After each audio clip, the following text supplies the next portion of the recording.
క్రీస్తు ప్రభు యొక్క రక్తము జరిగించే కార్యక్రమాలు ఏమై ఉన్నాయి అనే విషయాన్ని మనం ఆలోచన చేసాం. క్రీస్తు ప్రభు యొక్క రక్తము జరిగించిన కార్యక్రమం మొదటగా పాపములను కడిగివేయడం, మన పాపముల నుండి విడిపించడం. దేవుడు క్రీస్తు ప్రభు రక్తాన్ని బట్టి మన పాపములను క్షమించడం. అంత మాత్రమే కాదు, క్రీస్తు ప్రభు యొక్క రక్తము దేవునితో మనలను సమాధానపరిచింది, మనము దేవునితో సమాధాన పడటానికి కారణమైంది అనే సంగతిని ఉదయకాలం మనం ఆలోచన చేసాం. అయితే మరికొన్ని విషయాలు మనం ఈ పూట ఆలోచన చేస్తాం. దేవుడు ఎందుకు క్రీస్తు ప్రభు యొక్క శిలువను, ఆయన యొక్క రక్తాన్ని, ఇంత ప్రాముఖ్యతను, ఆయన యొక్క రక్తం ఇంత ప్రాముఖ్యమైనటువంటి ఆయన రక్తాన్ని మనుషులందరి కొరకు చిందించారు? హెబ్రీ పత్రిక 2వ అధ్యాయం 9వ వచనం చదివాం కదా, మరొకసారి చదువుతాం. చదవగలిగిన వాళ్ళు బైబిల్ చూస్తూ ఉండండి. మిగిలిన అందరం కూడా మనం శ్రద్ధగా విందాం, ప్రతి మాటను విందాం. ఏమా? రైట్. దేవుని కృప వలన ఆయన ప్రతి మనుషుని కొరకు మరణం అనుభవించినట్లు, అదిగోండి, ప్రతి మనుషుని కొరకు మరణం అనుభవించారు కదా ప్రభు. ప్రతి మనుషుని కొరకు మరణం అనుభవించారు అంటే ప్రాణం పెట్టారు, రక్తాన్ని కార్చారు. ప్రతి మనుషుని కొరకు ప్రభు ప్రాణం పెడితే దేవుడా ప్రభువును సమాధిలో నుండి లేపి పరలోకమందు భూమి మీద సర్వాధికారాన్ని అనుగ్రహించారు. ఈ మాటను మనం చూస్తాం. దేవుడు ఎవరికైనా అధికారం ఇస్తే అధికారము చాలా అద్భుతంగా ఇస్తారు. ఒకసారి మనం దానియేలు గ్రంథం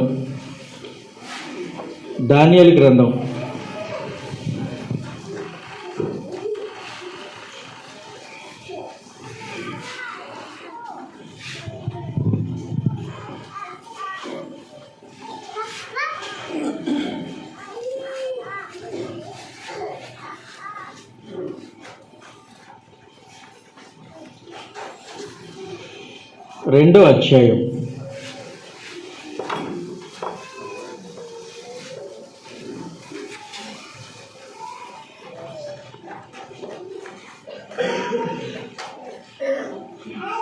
2వ అధ్యాయం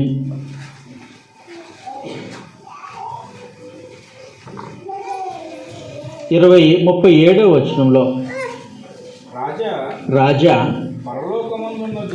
పరలోకమందున్న దేవుడు రాజ్యమును అధికారమును బలమును ఘనతయు తమరకు అనుగ్రహించి ఉన్నారు.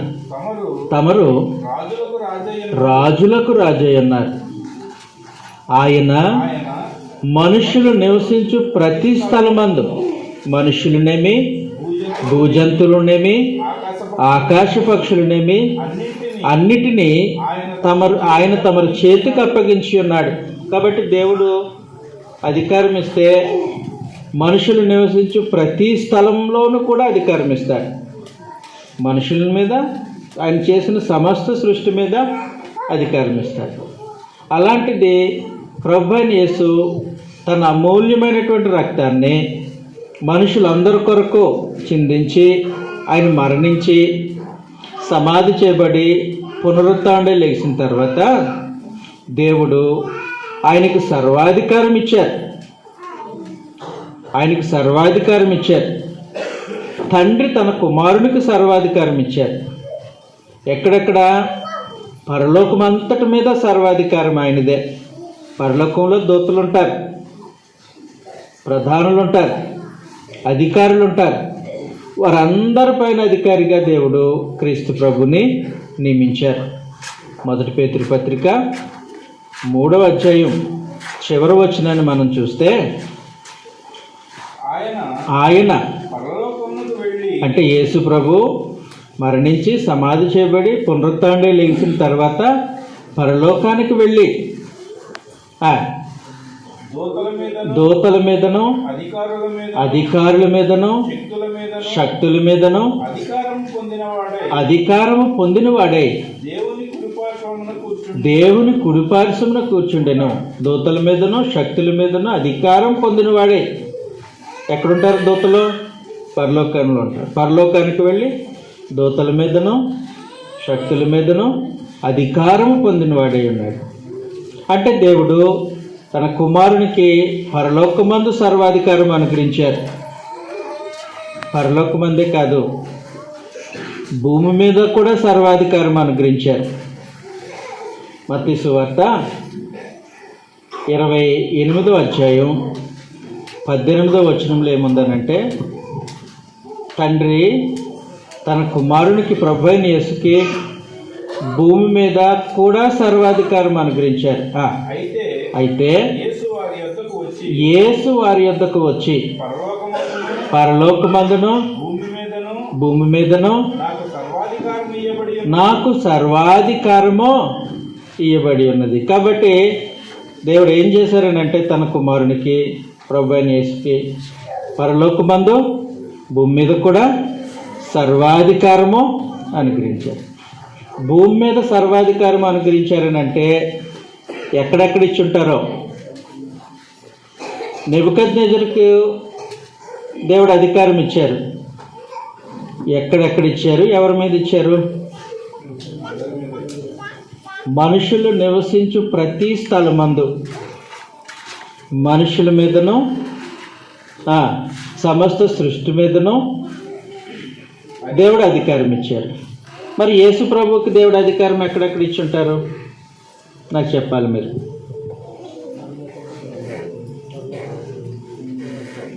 భూమి మీద సర్వాధికారం అంటే ఎక్కడిచ్చుంటారు?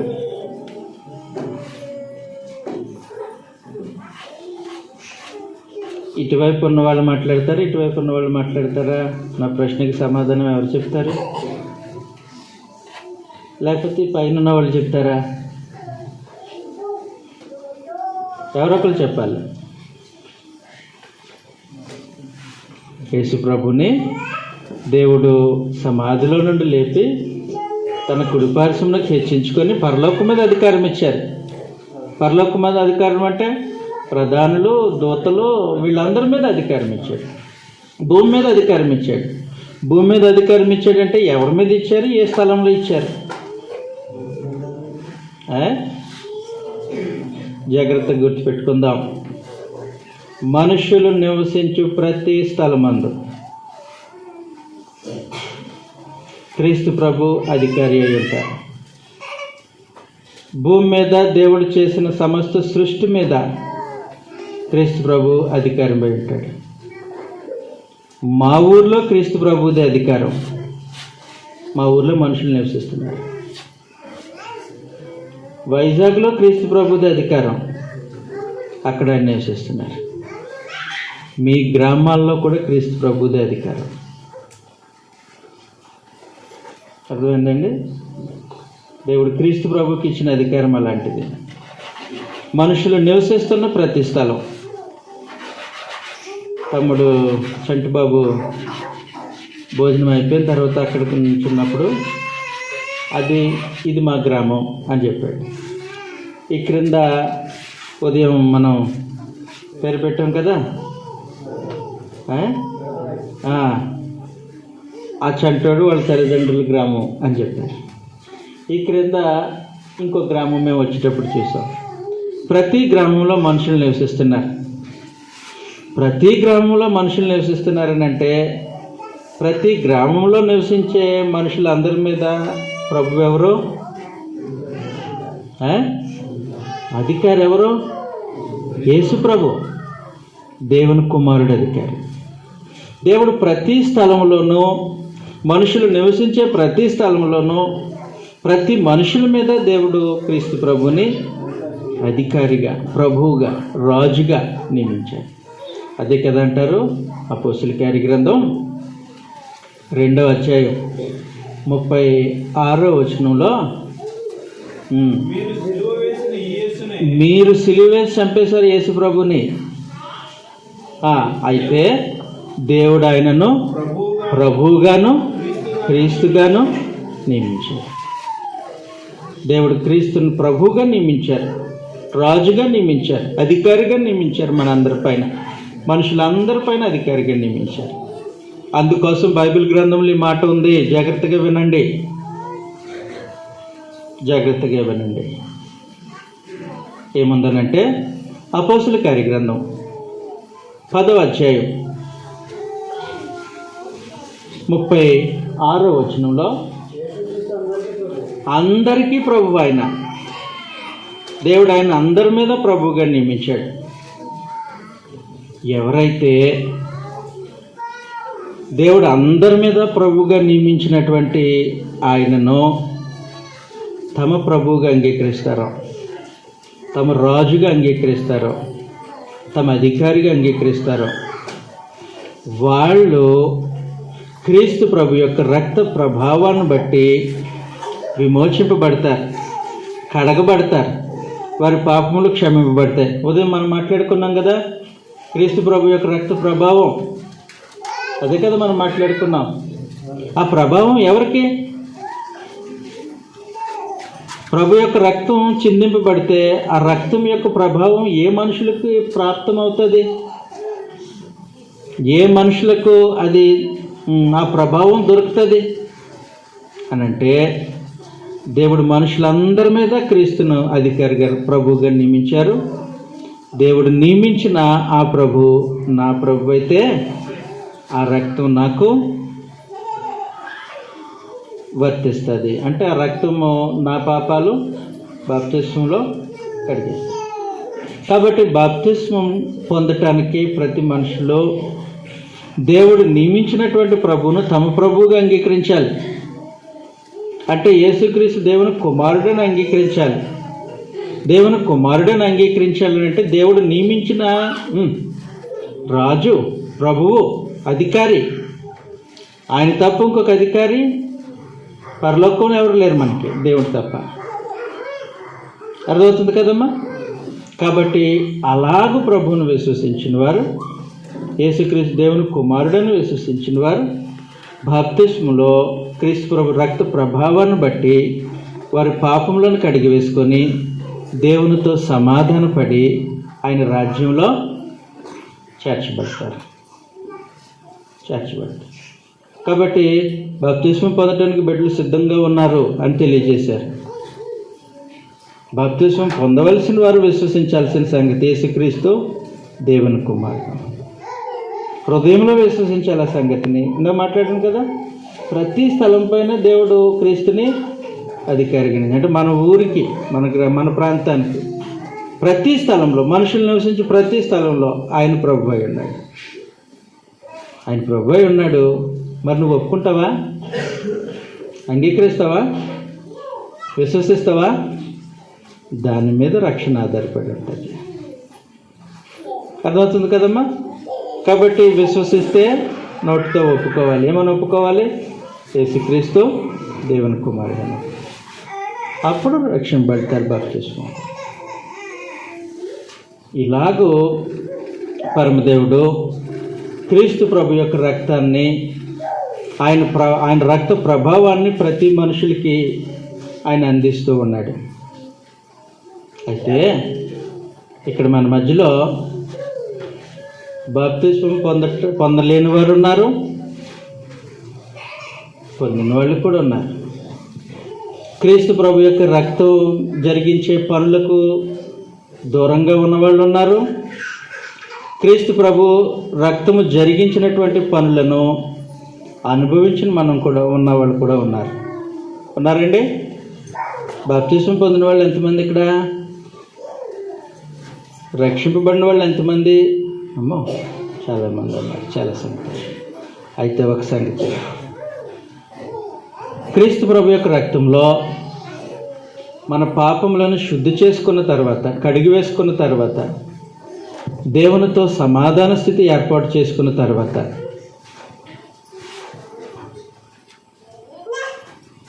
మనము జీవించవలసిన విధానం ఒకటి ఉంది.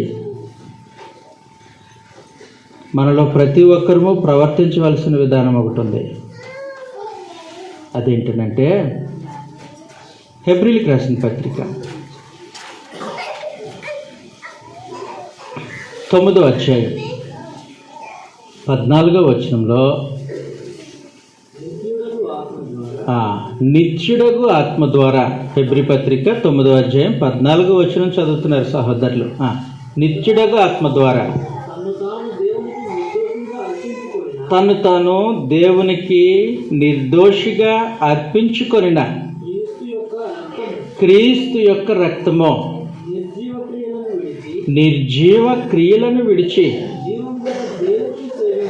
జీవము గల దేవునిని సేవించుటకు మీ మనస్సాక్షిని ఎంతో ఎక్కువగా శుద్ధి చేయను అన్నట్టు. వాస్తవానికి ఆదాము దేవుని ఆజ్ఞను అతిక్రమించి పాపం చేశాడు. పాపం చేసినప్పుడు చల్లపూట దేవుడు ఏదైనా తోటలోనికి వచ్చి ఆదాము అని పిలిచాడు. ఆదాము అని పిలిస్తే ఆదాము భయపడ్డాడు. భయపడి చెట్లు వెనక దాక్కున్నాడు. ఆదాము నువ్వు ఎక్కడున్నావు అని దేవుడు అడిగాడు. వాస్తవానికి ఆదాము ఎక్కడున్నాడో దేవునికి తెలుసా? తెలుసు. తెలిసినా ఎందుకు అడిగారనంటే మారు మనసు పొందుతాడేమో. ఆదాము నువ్వు ఎక్కడున్నావనంటే అయ్యా నేను పాపంలో ఉన్నాను, దాన్ని క్షమించు అని అంటాడేమో. నీ మాటను నేను మీరాను అని పశ్చాత్తాపంతో మారు మనసు పొందుతాడేమో అని దేవుడు ప్రశ్నించాడే తప్ప దేవుడి అడ్రస్ తెలియక కాదు. మనం ఉదయకాలం మాట్లాడుకున్నాం కదా, ఆయన కన్నులకు సమస్తమును తేటగా కనబడుతుంది. ప్రతి మనిషిని ఆయన చూస్తాడు. ఆయన కన్నులకు కనబడకుండా ఎవరూ దాక్కోలేరు. కానీ ఆదాము దాక్కోవటానికి ప్రయత్నం చేశాడు. దేవునికి తెలుసు. అయినా ఒక అవకాశం ఇచ్చాడు. ఏం అవకాశం ఇచ్చారనంటే ఎక్కడున్నావు అని అడిగారు. అప్పుడు చెప్పాలి, నేను పాపంలో ఉన్నాను, నీ ఆజ్ఞను అతిక్రమించడంలో ఉన్నాను నేను అనాలి.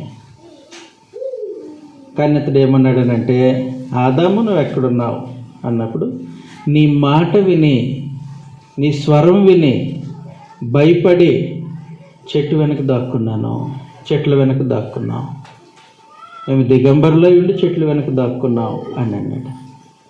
అంతకుముందు ఎన్నడూ లేని భయం ఇప్పుడు ఎందుకు వచ్చింది?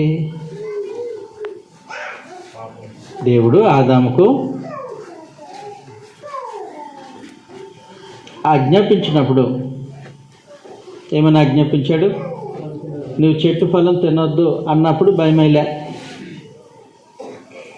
ఆదాము కోసం అవ్వను సృష్టించి నీకు సాటి అని సహాయము అని దేవుడు అవ్వను ఆదాము దగ్గర తీసుకొచ్చినప్పుడు దేవుని మాట విని భయపడలే, దేవుని స్వరం విని భయపడలే.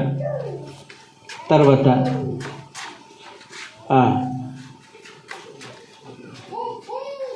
మీరు ఫలించి అభివృద్ధి పొంది భూమిని నిండించండి అని దేవుడు ఆదామవలను దీవించినప్పుడు కూడా వాళ్ళు భయపడలే. అంతకు మునుపు ఎన్నడూ లేని భయం ఇప్పుడు వచ్చింది వీళ్ళకి. ఎప్పుడు వచ్చింది? పాపం చేసినప్పుడు. ఏం జరిగింది? పాపం చేస్తే వారి యొక్క మనస్సాక్షి దోషారోపణ చేస్తుంది. నువ్వు తప్పు చేసావు, దేవుని మాట ధిక్కరించావు, దేవునికి వ్యతిరేకంగా ప్రవర్తించావు, ఆయన ఆజ్ఞను మీరావు, ఆయన తినొద్దని చెప్పిన పండును తిన్నావు అని మనస్సాక్షి వారి మీద దోషారోపణ చేసింది. ఎప్పుడైతే మనస్సాక్షి దోషారోపణ చేస్తుందో మనిషిలో భయం మొదలవుతుంది. భయం మొదలైందనంటే దేవుని సన్నిధానానికి రాదు. చాలామంది ప్రార్థనకు రమ్మంటే నేను రానులేండి అని ఇలాగంటారు. ఎందుకు రావు? భయం. భయం. ఎందుకు భయం? అక్కడ పరిశుద్ధమైన వాతావరణం, ఆ వాతావరణానికి నేను పనికిరాను అని చాలామంది ప్రార్థనకు రావడానికి భయపడతారు. వాళ్ళ మనస్సాక్షి దోషారోపణ చేస్తారు. వాస్తవం ఇది. అలాగే ఆదాము మనస్సాక్షి కూడా దోషారోపణ చేసింది. అయితే ఒక సంగతి, మనుషులు మనస్సాక్షి వాళ్ళ మీద ఎంతకాలం దోషారోపణ చేస్తుందో అంతకాలం భయపడుతూనే ఉంటారు. అంతకాలము ధైర్యంగా దేవుని సముఖానికి రాలేరు.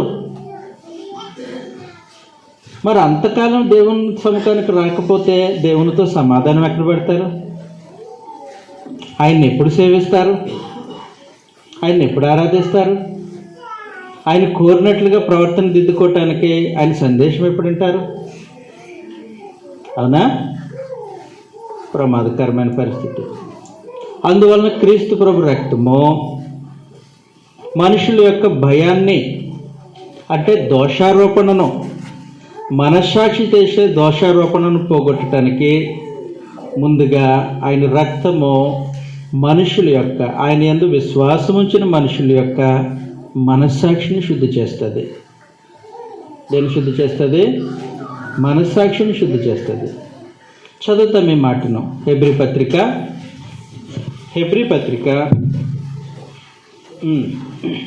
9వ అధ్యాయం 14వ వచనంలో, నిత్యుడగు ఆత్మ ద్వారా తన్ను తాను దేవునికి నిర్దోషిగా అర్పించుకొనిన క్రీస్తు యొక్క రక్తము నిర్జీవ క్రియలను విడిచి జీవము గల దేవునిని సేవించుటకు, దేనినండి? మీ మనస్సాక్షిని ఎంతో ఎక్కువగా, అస్సలు మనస్సాక్షికి చిన్న మరక కూడా లేకుండా శుద్ధి చేసేస్తాడు.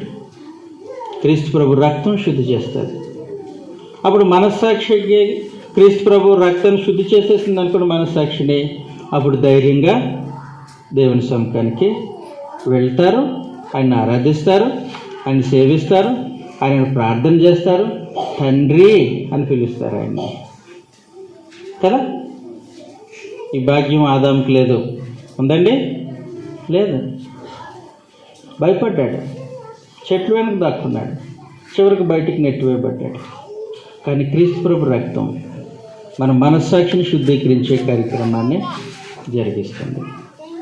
మనస్సాక్షిని శుద్ధీకరించడం అని అంటే, ఆదాము పాపం ఆ చెట్టు వెనుక దాక్కున్నప్పుడల్లా, అయ్యో నేను దేవుని మాటను మీరేనో, ఆయన శిక్షించేస్తాడు, ఆయన కోప్పడతాడు, ఆయన ఉగ్రతను చూపిస్తాడు అని భయపడతా ఉన్నాడు.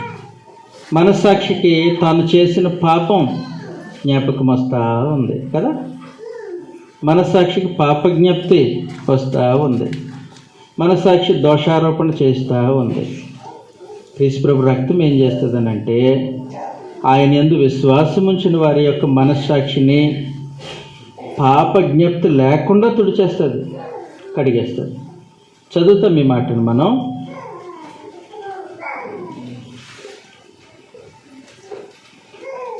హెబ్రీయులకు రాసిన పత్రిక 10వ అధ్యాయం 22వ వచనంలో, అదిగోండి, మనస్సాక్షికి ఏదైతే భయపెట్టి దేవుని నుంచి దూరంగా పారిపోయేటట్లుగా చేస్తుందో ఆ మనస్సాక్షికి కల్మషము తోచకుండానట్లు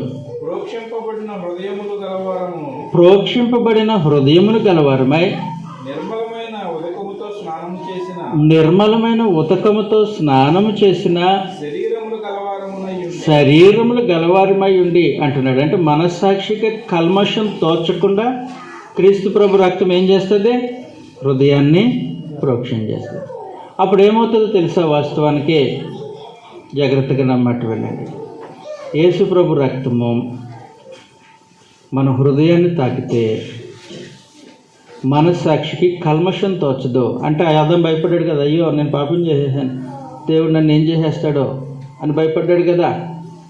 అలాంటి కల్మషము మనస్సాక్షికి తోచదు. హెబ్రీ పత్రికలోనే 10వ అధ్యాయం 2వ వచనంలో ఇలా రాయబడి ఉంది, అలాగూ చేయగలిగిన ఎడల శుద్ధపరచబడి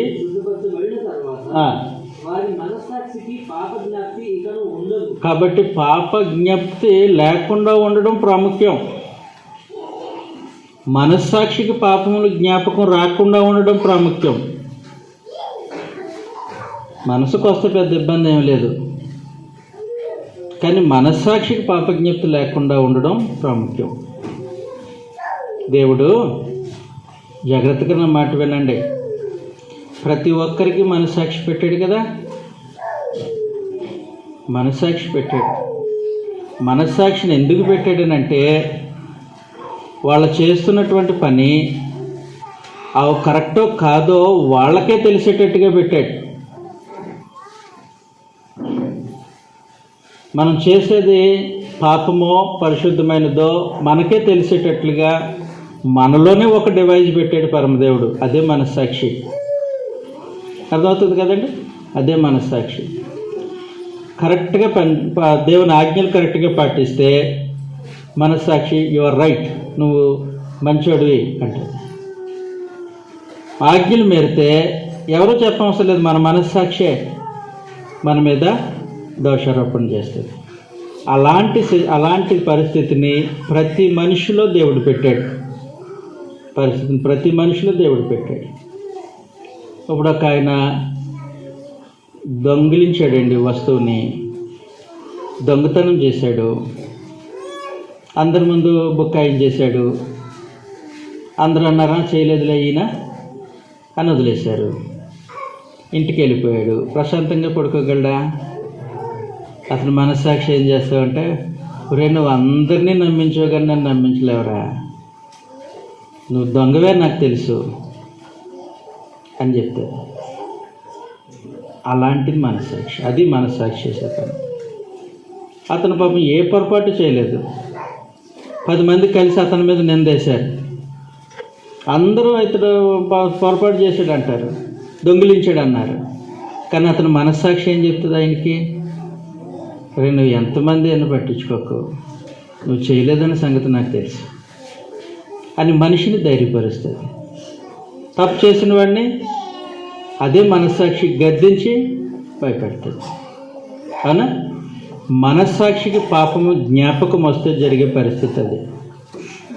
ఇప్పుడు క్రీస్తు ప్రభు రక్తం ఏం చేస్తుందనంటే, ఆయన యందు విశ్వాసం ఉంచి బాప్తిస్మం పొందిన ప్రతి ఒక్కరి మనస్సాక్షిని కడిగేస్తుంది. ఇంకా మనస్సాక్షికి పాపం జ్ఞాపకం రాదు. మనసుకు వస్తే రావచ్చు, కానీ వెంటనే మనస్సాక్షి ఏమవుతుంది? అందుకే కదా యేసు ప్రభు నా కొరకు ప్రాణం పెట్టాడు, అందుకే కదా యేసు ప్రభు శిలువ మరణం పొందాడు, అందుకే కదా యేసు ప్రభు తన రక్తాన్ని కార్చారు అని పూర్వము జరిగిన ప్రతి పాపము మనస్సాక్షి ఏం చేస్తుంది అంటే కల్మషం తోచకుండా నిర్మలంగా ప్రత్యుత్తరం ఇస్తుంది. ఆ పరిస్థితి అవసరం ప్రతి మనిషికి. ఆ పరిస్థితి లేకపోతే ఆదాం వల్లే భయపడాలి అందరం.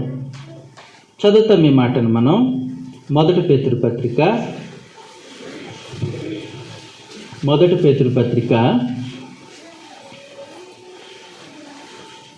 3వ అధ్యాయం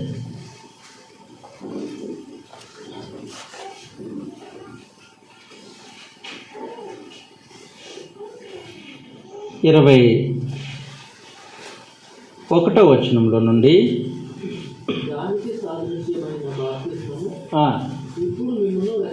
బాప్తిస్మలో మనుషులు రక్షింపబడతారు.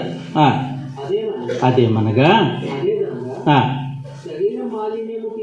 నీటిలో మునిగితే వంటుకున్న మురికిపోవడం కాదు, వాస్తవానికి ఏం పోతుంది చెప్తున్నాడు అక్కడ.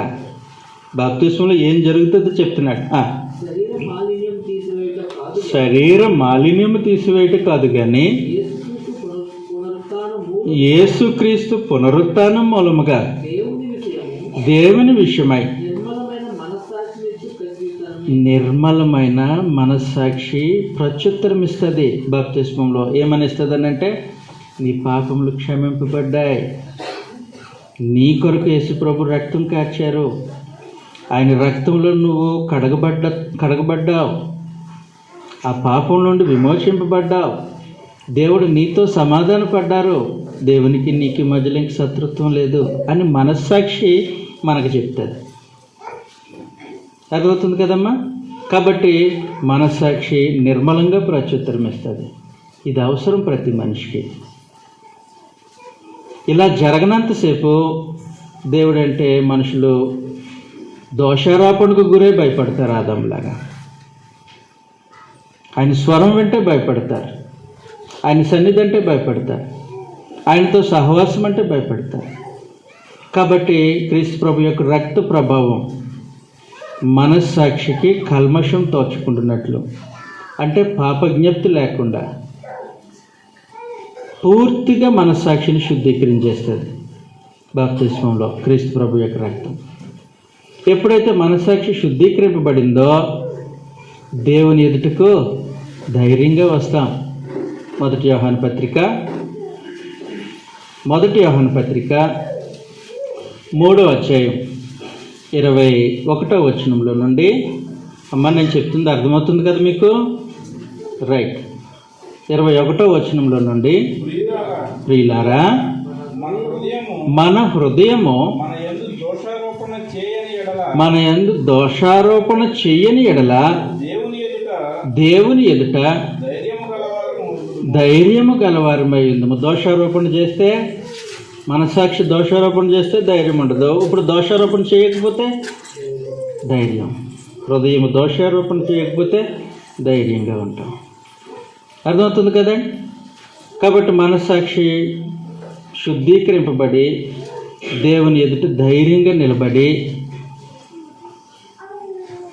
బాప్తిస్మం పొందిన వారు, క్రీస్తు ప్రభు యొక్క రక్తంతో శుద్ధీకరింపబడిన వారు, ఆయన యొక్క రక్త ప్రభావాన్ని అనుభవించిన వారు ఏం చేయాలనంటే ధైర్యముగా దేవుణ్ణి సేవించాలి.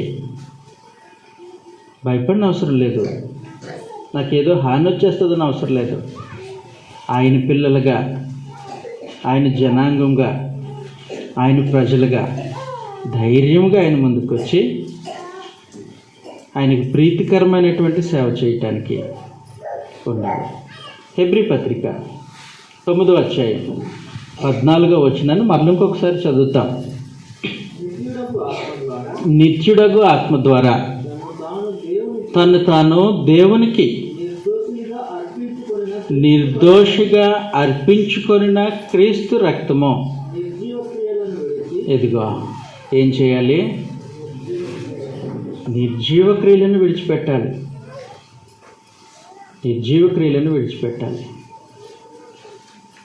అంటే గింజలు పండించాం పొలంలో, అందులో మంచి గింజలు ఉంటాయి, చచ్చు గింజలు ఉంటాయి. మీ ఊర్లో చచ్చు గింజలు అంటారా? నాకు తెలియదు. మా ఊర్లో అంటారు. అంటే పైన గింజ ఉంటుంది కానీ లోపల ఏమి ఉండదు, పొట్టు అలాంటిది. రైతు పొలం అంతా పండించిన తర్వాత ఏ గింజలను బస్తాలో వేసి ఇంటికి తీసుకెళ్తాడు? మూట కట్టుకొని ఇంటికి తీసుకెళ్తాడు. చచ్చు గింజలనా మంచి గింజలనా? అంతే కదా. చచ్చు గింజలు ఎందుకు ఉపయోగపడవు? వాటి వలన ఉపయోగం లేదు కాబట్టి అవి అక్కడే పడేస్తాడు. అవసరమైన డొల్ల లేని గింజల్ని తీసుకొని ఇంటికి వెళ్తాడు. అది వరి ధాన్యం కావచ్చు, కందులు కావచ్చు, లేకపోతే ఇంకొక దినుసు కావచ్చు, ఇంకొక పప్పు దినుసు కావచ్చు. అర్థమవుతుంది కదా. ఇప్పుడు మనస్సాక్షి శుద్ధీకరింపబడింది. క్రీస్తు ప్రభు రక్తం మనల్ని కడిగేసింది బాప్తిస్మంలో. ఇప్పుడు చేయాల్సింది ఏంటంటే వ్యవసాయకుడు చేసినట్టే నిర్జీవ క్రియలు. అవి మనకు అవసరం లేదు, వాటితో మనకు పని లేదు. అసలు ఎవరికో ఉపయోగం లేదు. అది మనకు ఉపయోగం లేదు, మన కుటుంబానికి ఉపయోగం లేదు, మన బంధువులకు ఉపయోగం లేదు, మన స్నేహితులకు ఉపయోగం లేదు, చివరికి మన గ్రామస్తులకు ఉపయోగం లేదు, మన సంఘానికి అసలు ఉపయోగం లేదు. వీటన్నిటికంటే ముఖ్యంగా దేవునికి అసలు ఉపయోగం లేదు. అవి నిర్జీవ క్రియలు. వాటిని విడిచిపెట్టే అవి అవసరం లేదు, వదిలే. మరి ఏం చేద్దాం? నిర్జీవ క్రియలను విడిచిపెట్టి జీవము కలిగిన దేవుడు ఒక ఆయన ఉన్నారు కదా, నువ్వు సమాధాన పడ్డావు కదా ఆయనతో, ఆయనకు కుమారుడిగా నువ్వు ఉంటున్నావు కదా, దేవుడు నిన్ను క్రీస్తు ప్రభు రక్తం చేత తన కుమారుడిగా స్వీకరించాడు కదా, ఆయనకు సేవించు, ఆయనను సేవించు, ఆయనను సేవించు. ఆయన సేవించానంటే ఆయన ఆజ్ఞాపించినట్లుగా చెయ్యి, ఆయన కోరినట్లుగా ప్రవర్తించు. అది సంగతి. దేవుడు ఏం కోరుతాడు? అందరినీ ప్రేమించని కోరుతాడు కదా. భార్యని ఏం కోరుతాడు? భర్తను ప్రేమించు, నీ పిల్లల్ని ప్రేమించు, వాటికంటే ముఖ్యంగా నన్ను ప్రేమించు, ప్రేమ కలిగి ఉండు. అది ఆయన కోరేది. పిల్లల్ని ఏం కోరుతాడు? మీరు మీ తల్లిదండ్రులకు విధేయులై ఉండండి, నా యందు భయభక్తులు కలిగి ఉండండి, అది కోరుతాడు. అంతకు మించి మన నుంచి కీడు కోరుతాడా దేవుడు? కీడుని ఆజ్ఞాపించాడా? చెడు చేయమని ఆదేశించాడా? లేదు. పరిశుద్ధంగా ప్రవర్తించు, నీతిగా బ్రతుకు, ప్రేమతో మసులుకో. ఇది కదా దేవుడు మన నుంచి కోరేది. దేవుడు ఆజ్ఞాపించింది అది కదా. నాకు ఇష్టమైనది నేను ఆజ్ఞాపించింది చెయ్యి, నన్ను ఆరాధించు, ఆత్మతో సత్యంతో ఆరాధించు, నీ పొరుగువాని కీడు చేయకు, చివరికి నీ శత్రువును కూడా హింసించే వారి కొరకు ప్రార్థన చేయి. ఇది కదా దేవుని సందేశం, ఇదే కదా. మీకా గ్రంథం 6వ అధ్యాయం 8వ వచనంలో, మీకా గ్రంథం 6వ అధ్యాయం 8వ వచనం, మనుషుడా ఏది ఉత్తమమో అది నీకు తెలియజేయబడి ఉన్నది. అదిగోండి, నువ్వు నడుచుకోవడం న్యాయంగా ఉండాలి, నీ ప్రవర్తన కనికరముతో ఉండాలి, దీన మనసు కలిగి నా ఎదుట ప్రవర్తించాలి. దీన మనసు కలిగి నీ దేవుని ఎదుట ప్రవర్తించుటయో, ఇంతే కదా దేవుడు నిన్ను అడుగుతున్నాడు. దేవుడు ఏమడుగుతున్నాడు మన నుంచి? ఏమడుగుతున్నాడు? మన గుండు కోసి టేబుల్ మీద పెట్టమంటున్నాడా? లేదంటే తల మీద ఉన్నటువంటి జుట్టు అడుగుతున్నాడా? జేబులో ఉన్నటువంటి కట్టలు అడుగుతున్నాడా? ఏమడుగుతున్నాడు ఆయన? ఏమడుగుతున్నాడు అంటే, న్యాయంగా ప్రవర్తించు, ఎదుటి వాళ్ళతో న్యాయంగా ప్రవర్తించు, నీ కుటుంబ సభ్యులతో న్యాయంగా ప్రవర్తించు, నీ ఇరుగు పొరుగు వారితో న్యాయంగా ప్రవర్తించు, నీ బంధువర్గంతో న్యాయంగా ప్రవర్తించు, ప్రతి మనిషితో న్యాయంగా ప్రవర్తించు. మనం ఇది మర్చిపోయి ఏం చేస్తూ ఉంటామనంటే, చాలాసార్లు అతను న్యాయంగా ఉన్నాడండి అని అడుగుతాం. అతను న్యాయం పక్కన పెట్టు, నువ్వు న్యాయంగా ఉన్నావా అని దేవుడు అడుగుతాడు. అతని ప్రవర్తనలో న్యాయం ఉందండి అంటాం. దేవుడు అంటాడు, అసలు నీ ప్రవర్తనలో న్యాయం ఉందా అని అడుగుతాడు. కాబట్టి ప్రభు యొక్క రక్తంలో శుద్ధీకరింపబడిన వారు ఎలా ప్రవర్తించాలని అంటే, అందరి ఎడలో న్యాయంగా ప్రవర్తించాలి. తర్వాత కనికరమును ప్రేమించు. వాళ్ళు ఎప్పుడన్నా నన్ను కనికరించారండి? కాదు. నువ్వు కనికరించావా? నువ్వు ప్రేమిస్తున్నావా? ఒక సంగతి, దేవుడు మనము ఆయనను అవమానించినా ప్రేమించాడు కదా, మనము దేవుణ్ణి దూషించినా ప్రేమించాడు, మనము దేవుని పట్ల మనసులో విరోధభావం పెట్టుకున్నా ప్రేమించాడు కాబట్టి తన కుమారుణ్ణి పంపించారు, ఆయనను సిలువకు అప్పగించారు. ఇంతగా దేవుని మనల్ని ప్రేమిస్తే, శత్రువులుగా ఉన్నప్పుడు కూడా మనల్ని ప్రేమిస్తే, నీ భార్య నీకు శత్రువు కాదు కదా, నీ జీవిత భాగస్వామి కదా, పూర్ణ హృదయం పూర్ణ మనసుతో ప్రేమించలేవా? అదే దేవుడు అడుగుతున్నాడు. నీ పిల్లల్లో శత్రువులు కాదు కదా, వాళ్ళని ప్రేమించలేవా? నీ అన్నదమ్ములు, అక్క చెల్లెళ్ళు, తల్లిదండ్రులు, దేవుడు నీకు ఏర్పాటు చేసిన భూమి మీద బాంధవ్యాలు ప్రేమించలేవా? నీ ఇరుగు పొరుగు వారిని ప్రేమించలేవా? నీ గ్రామస్తులను ప్రేమించలేవా? కనికరమును ప్రేమించు. చివరికి దేవుడు కోరింది ఏంటంటే, ఇప్పుడు వరకు మనం మాట్లాడుకున్న వాళ్ళు ఎవరు శత్రువులు కాదు. భార్య శత్రువు కాదు, పిల్లల శత్రువు కాదు, తల్లిదండ్రుల శత్రువులు కాదు, అన్నదమ్ముల శత్రువులు కాదు, రక్త సంబంధుల శత్రువులు కాదు, బయట వాళ్ళ శత్రువు కాదు, ఎవరు కాదు. చివరికి శత్రువును కూడా ప్రేమించు. ఇదే కదా నేను అడుగుతున్నాను. కాబట్టి క్రీస్తు ప్రభు యొక్క రక్తంలో కడుగుబడిన వారు కనికరంతో ప్రేమించాలి. కనికరాన్ని ప్రేమించాలి. ప్రతి ఒక్కరిని ప్రేమించాలి. ప్రతి ఒక్కరిని ప్రేమించాలి. ప్రేమ ఉన్న చోట పగ ఉండదు. ఉంటుందా? ఉండదు. ప్రేమ ఉన్న చోట ప్రతీకారం ఉండదు, ద్వేషం ఉండదు. కాబట్టి అందరినీ ప్రేమించాలి. సంఘంలో ఉన్న ప్రతి ఒక్కరిని ప్రేమించాలి.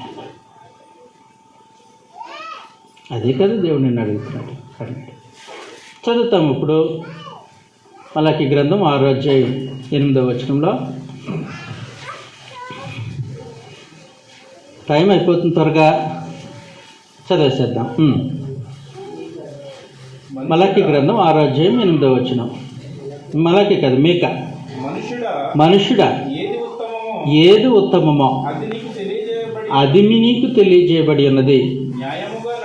అదిగో ప్రతి వారితో న్యాయంగా నడుచుకో, ప్రతి వారిని కనికరించి ప్రేమించు. తర్వాత 3వ సంగతి, దీన మనసు కలిగి నీ దేవుని ఎదుట ప్రవర్తించుటయు. ఇంతే కదా నిన్ను అడుగుతున్నాను. దీన మనసు కలిగి నీ దేవుని ఎదుట ప్రవర్తించు అంటున్నాడు. దేవుని ఎదుట మనుషులు ఎలాగ ఉండాలి? దీన మనసు కలిగి ఉండాలి. వాస్తవానికి దేవుడు దీన మనసు గలవారి దగ్గరే నివాసం చేస్తాడు. తగ్గించుకొని దీన మనసు కలిగినటువంటి వ్యక్తులతోనే ఆయన సహవాసం చేస్తాడు. ఏ అహంకారి కనబడినా దేవుడు ఖచ్చితంగా వాళ్ళని ఎదిరించేస్తాడు. యాకోబు పత్రిక 4వ అధ్యాయం 6వ వచనంలో, యాకోబు పత్రిక 4వ అధ్యాయం ఒక్క నిమిషం అండి చూస్తాను. 7వ వచనం చదువుతాం. కాబట్టి 6వ వచనమే. కాదు కానీ ఆయన ఎక్కువ కృపనిచ్చును. అందుచేత దేవుడు అహంకారులను ఎదిరించి దీనులకు కృపను అనుగ్రహిస్తాడు. దేవుడు అహంకారులను ఎదిరించేస్తాడు, దీనులకి కృప చూపుతాడు. కాబట్టి ఒకసారి క్రీస్తు ప్రభు రక్తంలో శుద్ధీకరించిన తర్వాత మళ్ళీ దేవునితో వైరం ఎందుకు? గొడవ ఎందుకు? శత్రుత్వం ఎందుకు? ఎలాగొస్తుంది మళ్ళీ శత్రుత్వం? అహంకారంగా ఉంటే మళ్ళా దేవుడు మనల్ని ఎదిరించేస్తాడు. దేవుడు మనల్ని ఎదిరించేస్తాడు. మీకు ఒక సంగతి చెప్తాను. నెబుకద్నెజర్ని ఎదిరించలేదనుకోండి, మనం వర్క్ని ఇలాగ అనుకుందాం. షడ్రకు మేషకు అబేద్నెగోలు మేము ఆ బొమ్మకు మొక్కం అన్నారు. తీసుకెళ్ళి అగ్నిగుండంలో పడేస్తాను అని. పడేసుకో. పడేశాడు రాజు. ఏం నష్టం కలగలే. కారణం ఏంటంటే రాజు వీళ్ళని ఎదిరించిన దేవుడు ఎదిరించలేదు వీళ్ళని. అర్థమైందా?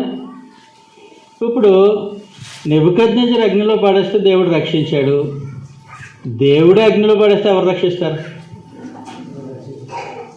మరి దీన మనసు కలిగి లేకపోతే అహంకారంగా ఉంటే ఎవరికి శత్రువులు అవుతారు మరలా?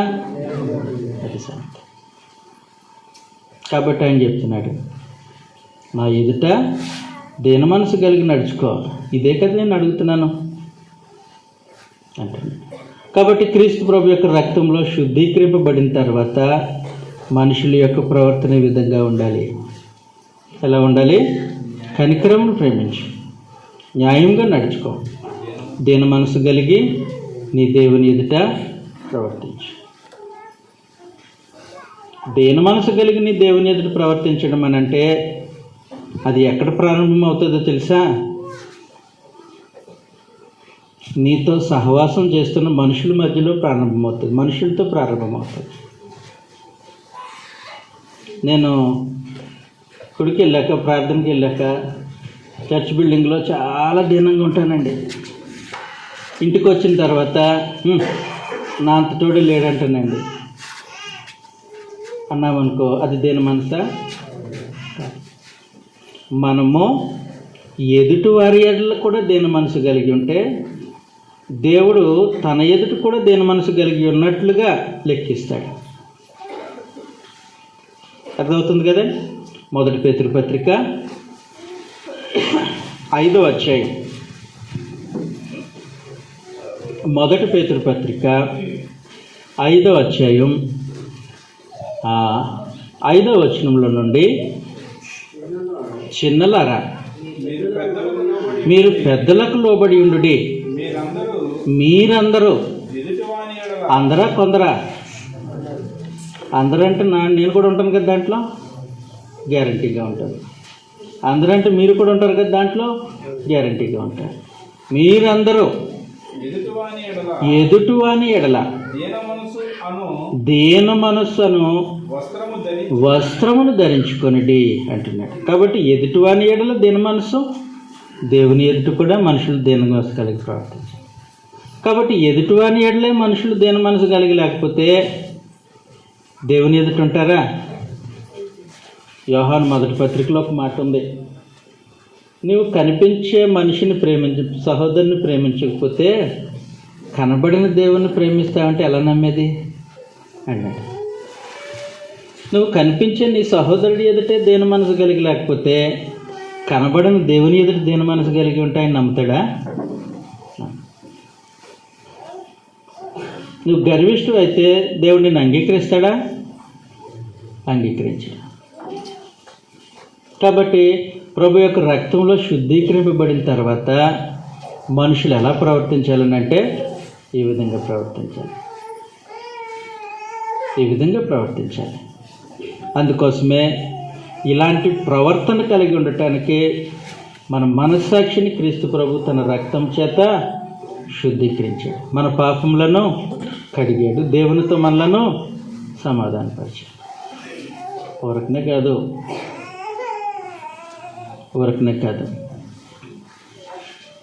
మనం ఆయన అడుగుజాడల్లో నడుచుకోవటానికి ఆయన మన కొరకు ప్రాణం పెట్టారు అని ఉంది. చదువుతాం. ఇదే 1 పేతురు పత్రిక 2వ అధ్యాయం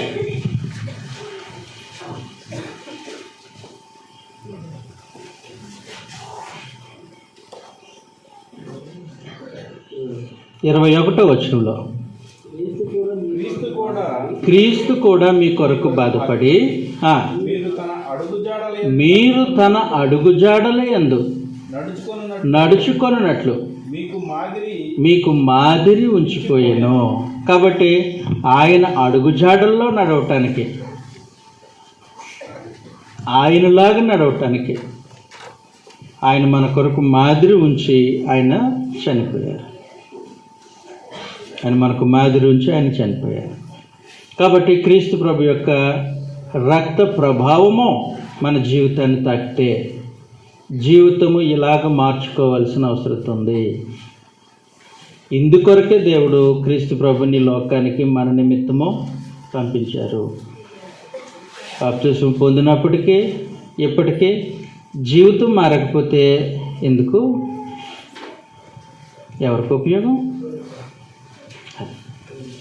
కాబట్టి క్రీస్తు ప్రభు యొక్క రక్త ప్రభావాన్ని అనుభవించిన వారు ఖచ్చితంగా వారి ప్రవర్తన దిద్దుకోవాలి, జీవితం మార్చుకోవాలి, జీవము కలిగిన దేవుని సేవించటానికే సిద్ధపడిన వారే ఉండాలి. సేవించాలి, ఆయన ఆరాధించాలి. అర్థమవుతుంది కదా నాన్న? కాబట్టి క్రీస్తు ప్రభు యొక్క రక్త ప్రభావం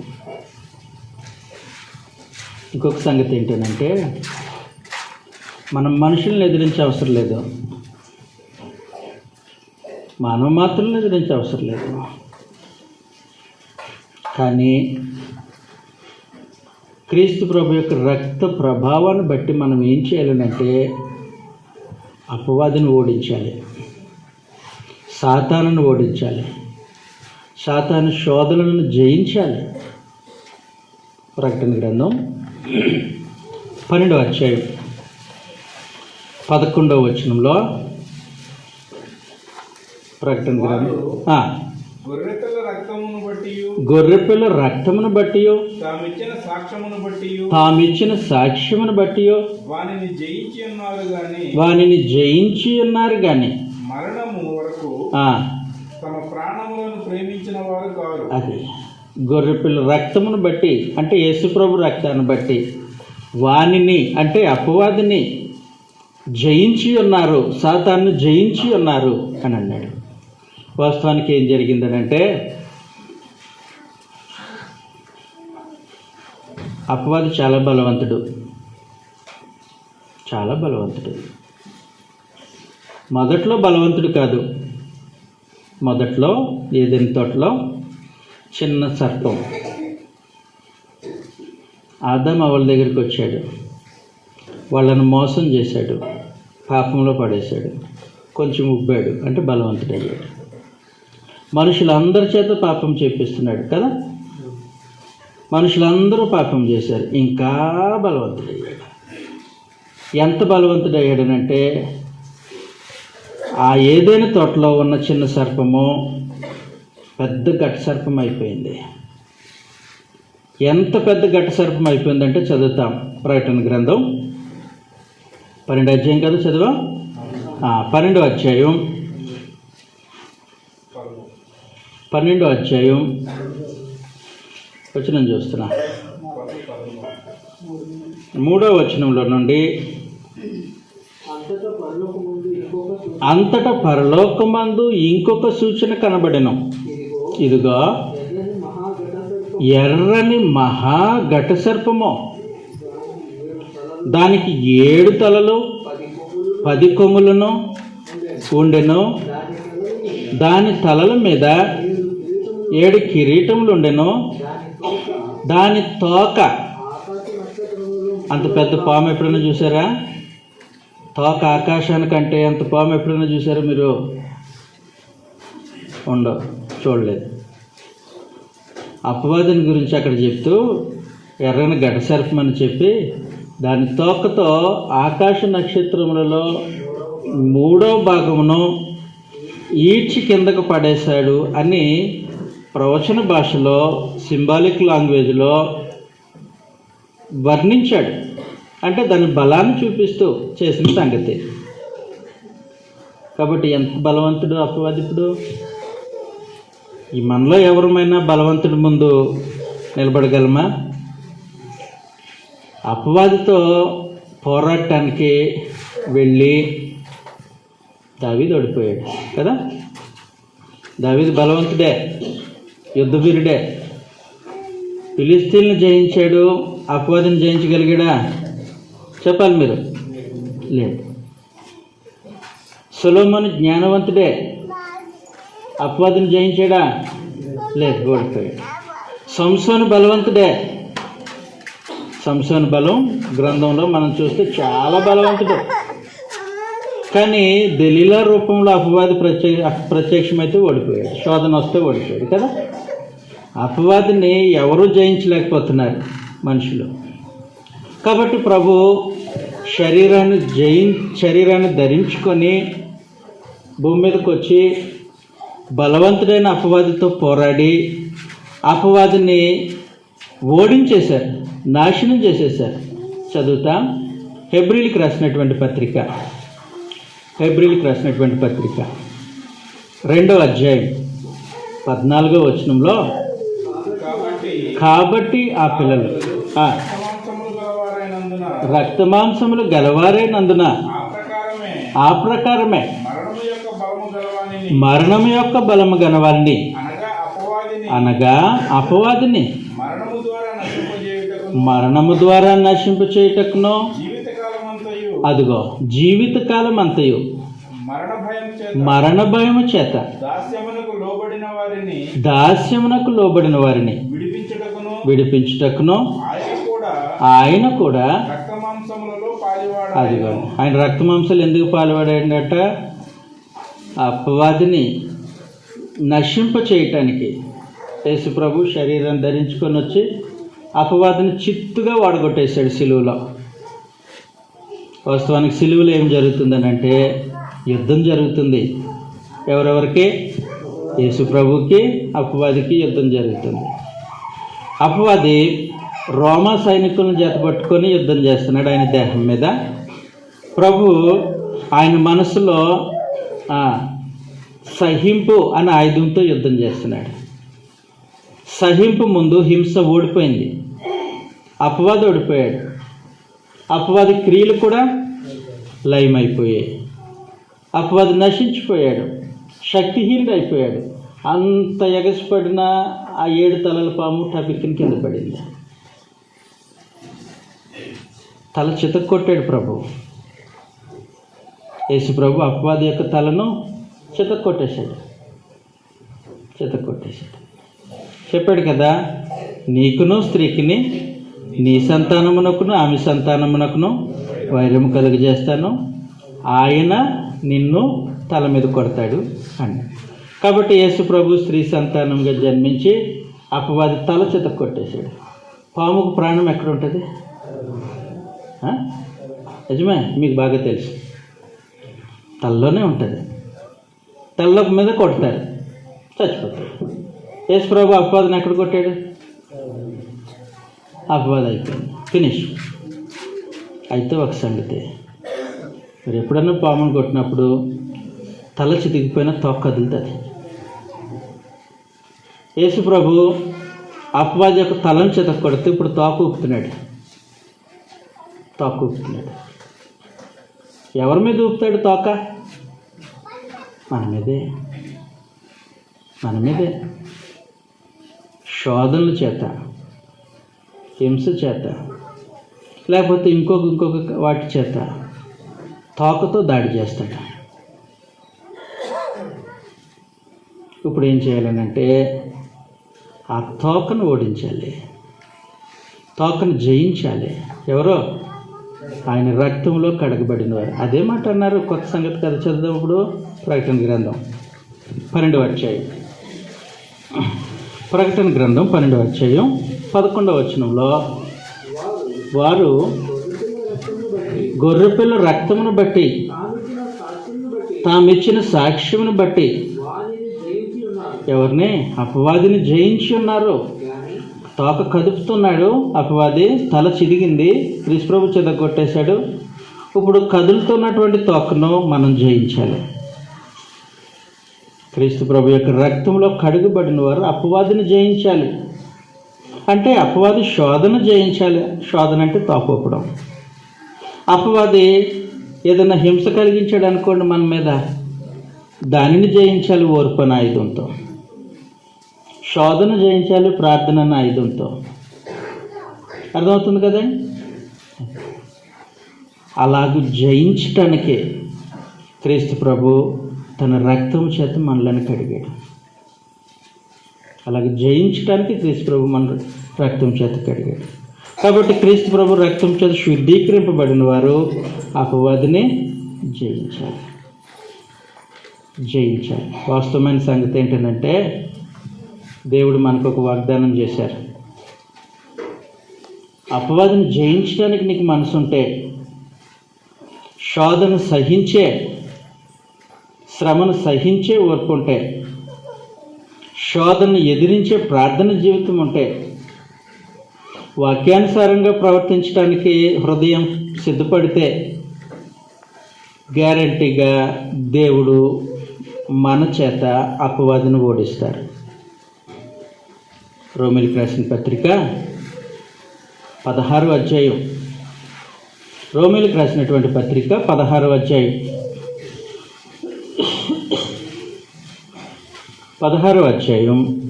20వ వచనంలో,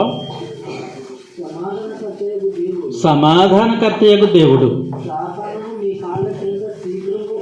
సాతానును మీ కాళ్ళ క్రింద శీఘ్రముగా చితకు తొక్కించును.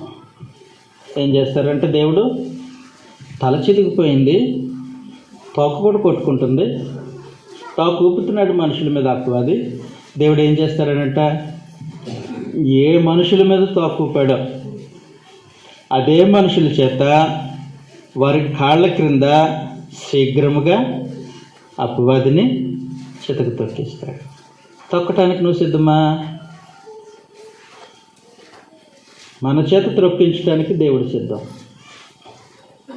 మనం ఎలా సిద్ధపడాలి? శోధన జయించి సిద్ధపడాలి. ప్రార్థనతో శోధన జయించి, సహనముతో శ్రమను జయించి సిద్ధపడాలి.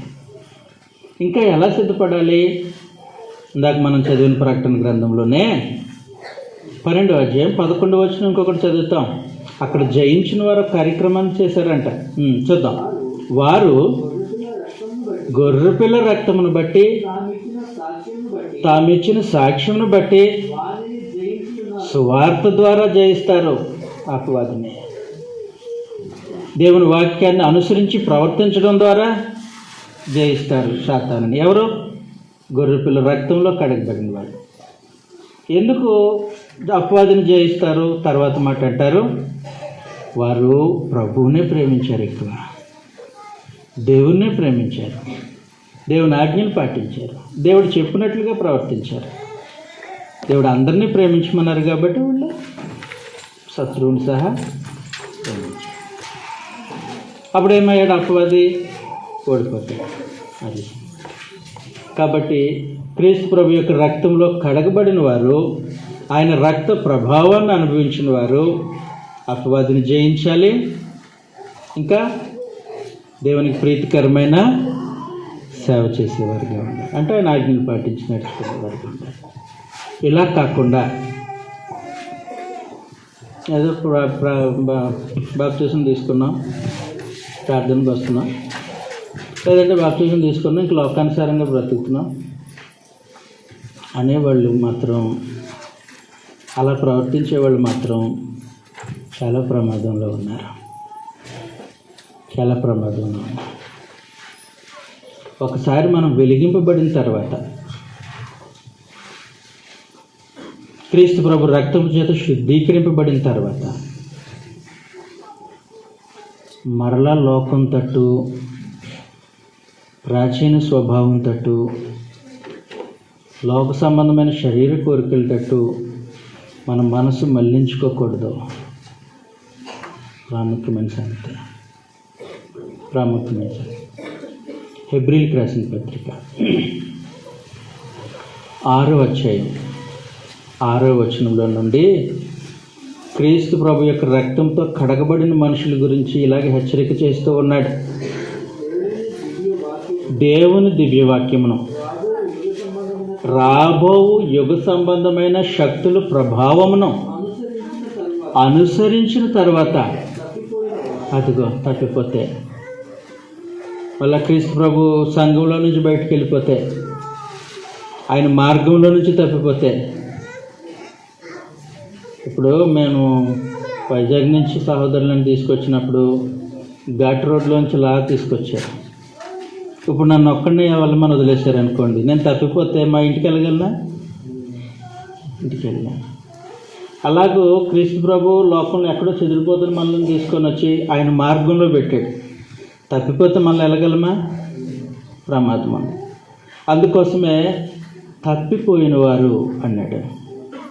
ఒకసారి తప్పిపోతే 100 గొర్రెలను విడిచిపెట్టి మన కొరకు గాలించి వెతికి పర్వతాలెక్కి కొండలెక్కి లోయలు దిగి తీసుకొచ్చాడు ప్రభు.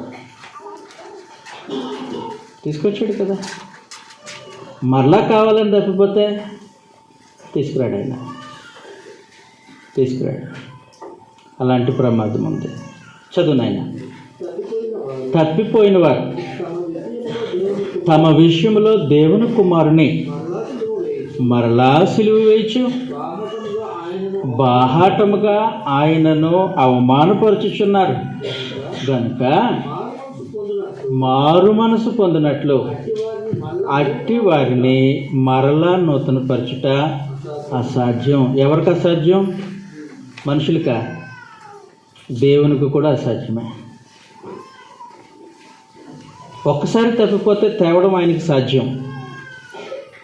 తెచ్చాడు ఆయన. తనకి ప్రియకుమారుని పంపించి తప్పిపోయాడు రాడు వెతుకుపట్టురా అని పంపించాడు నా కోసం. రెండోసారి తప్పిపోతే మాత్రం ఆయన పట్టించుకోడు. ఇంకా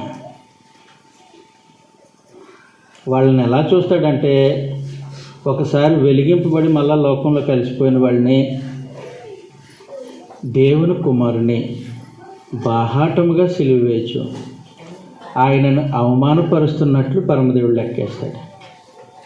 రోమా సైనికులు ఆయనను పొడిచారు కదా, పొడిచారు. రోమా సైనికులు ఆయనను కొరడతో కొట్టారు, సిలువకి ఎక్కించారు, మేకులతో గుచ్చారు, ఆయన్ని సిలువకు వేలాడదీశారు.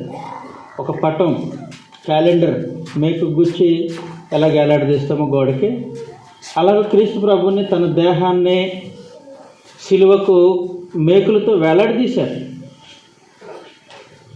కానీ ఇది బాహాటంగా జరిగిన కార్యక్రమం కాదు.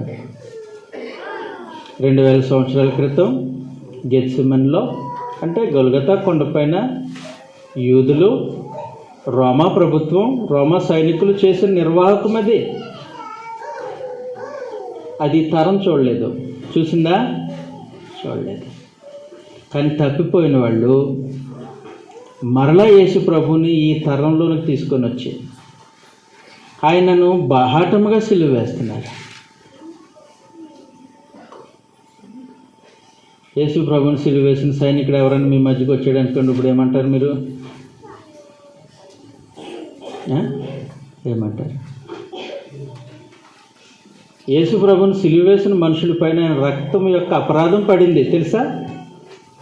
ఆయన రక్త అపరాధం.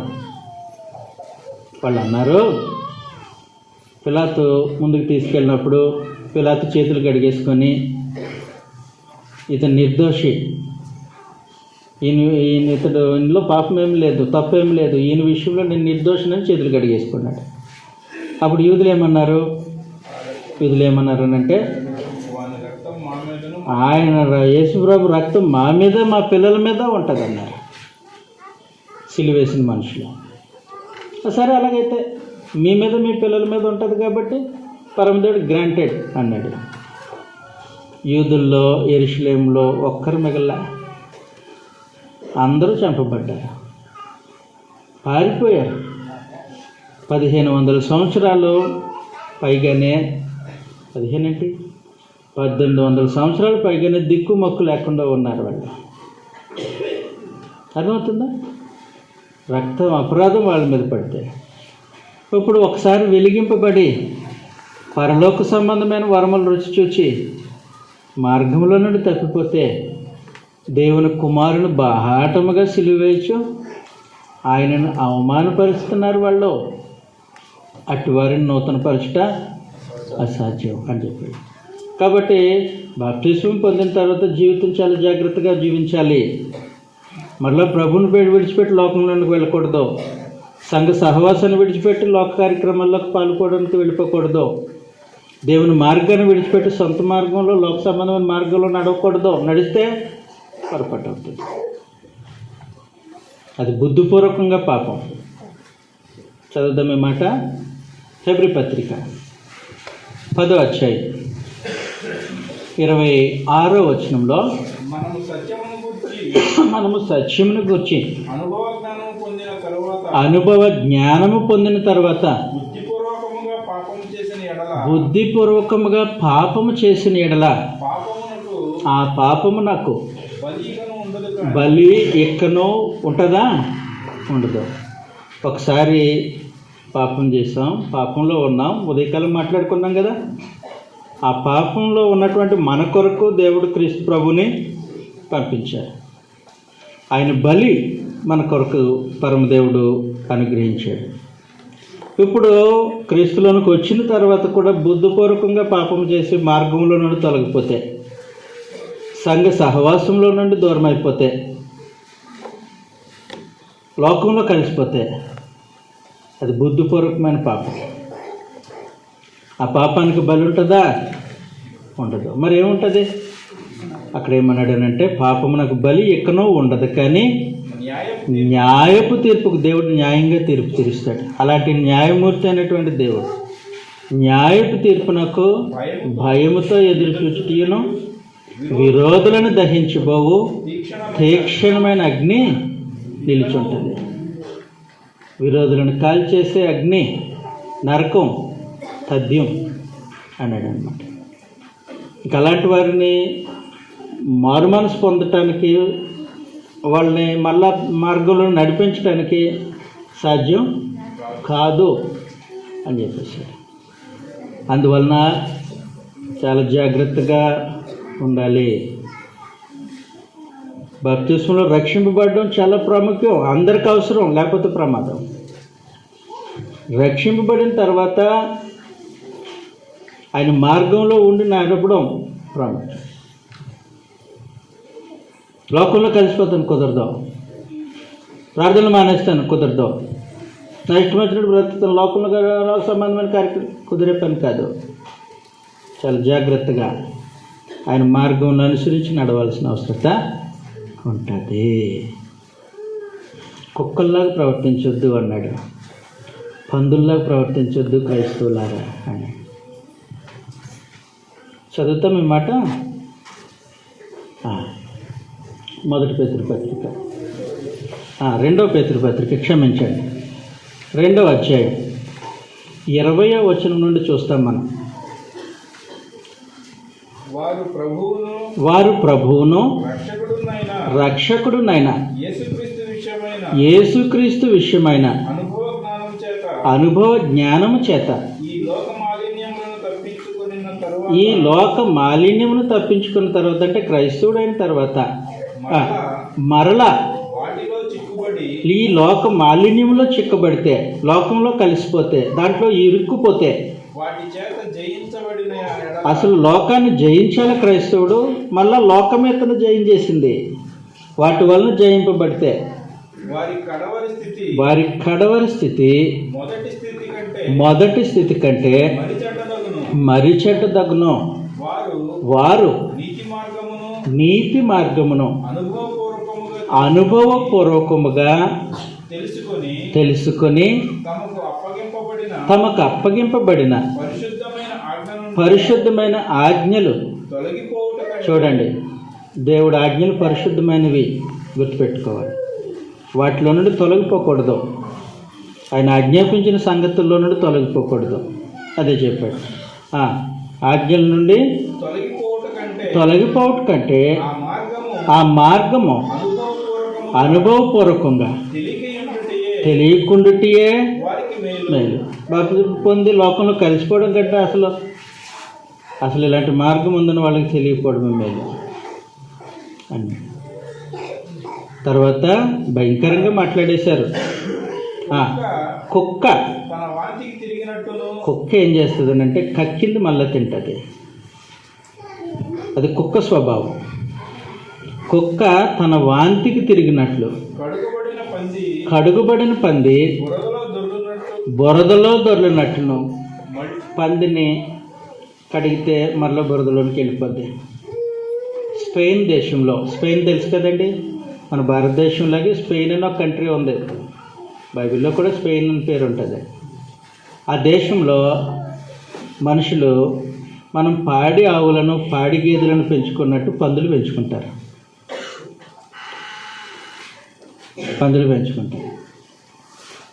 ఒక ఆయన ఒక అందంగా బాగా ఉందని ఒక పంది పిల్లని తెచ్చుకొని ఇంట్లో అతను స్నానం చేస్తున్న బాత్రూంలోనే దాన్ని నీట్గా స్నానం చేయించాడు. అతను కట్టుకున్నటువంటి వస్త్రం లాంటి మంచి బట్టలు వేసాడు పనికి. అతను రాసుకునే పౌడర్ లాంటి మంచి పౌడర్ రాశాడు. అతను పెట్టుకున్న ఉంగరం లాంటిదే ముక్కుకు కూడా తగిలించాడు.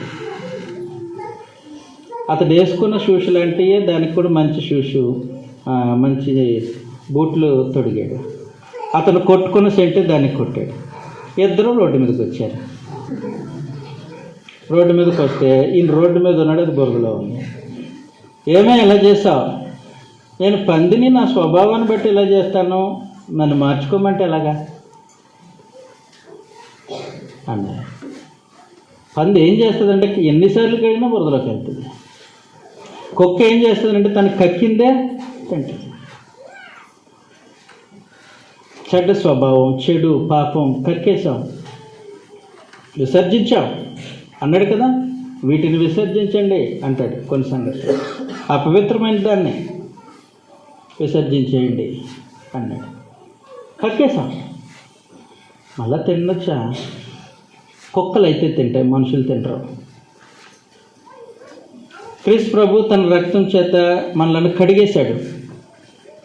కడిగిన తర్వాత మళ్ళీ బురదలోకి వెళ్ళొచ్చా? పందులు అయితే వెళ్తాయి, మనుషులు అయితే వెళ్తాయి. అర్థమైంది కదా. కాబట్టి కుక్క తన వాంతికి తిరిగినట్లు కడగబడిన పంది బురదలో మరలా బురదలోనికి వెళ్ళినట్టు ఉంటుందంట. ఎవరి పరిస్థితి? ఒకసారి వెలిగింపబడి నీతి మార్గాన్ని అనుభవపూర్వకంగా తెలుసుకొని పాపముల విషయమై శుద్ధి చేసుకొని ప్రభునందు విశ్వాసం ఉంచి క్రీస్తు ప్రభు సంఘ సభ్యుడై సంఘ సహవాసంలో కొనసాగి అలా లోకం మీద ఆకర్షణగా కనబడింది, బయటకు వెళ్ళిపోయాడు అనుకో, నూతన పరచుట అసాధ్యం. అలాంటి వారికి మరలా పరలోకంలో చోటు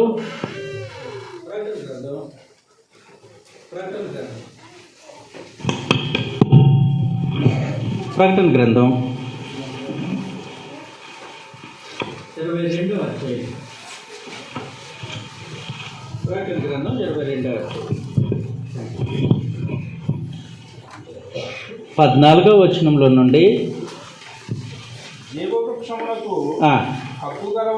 జీవవృక్షమునకు హక్కు గలవారై గుమ్మముల గుండా ఆ పట్టణంలోనికి ప్రవేశించుడి.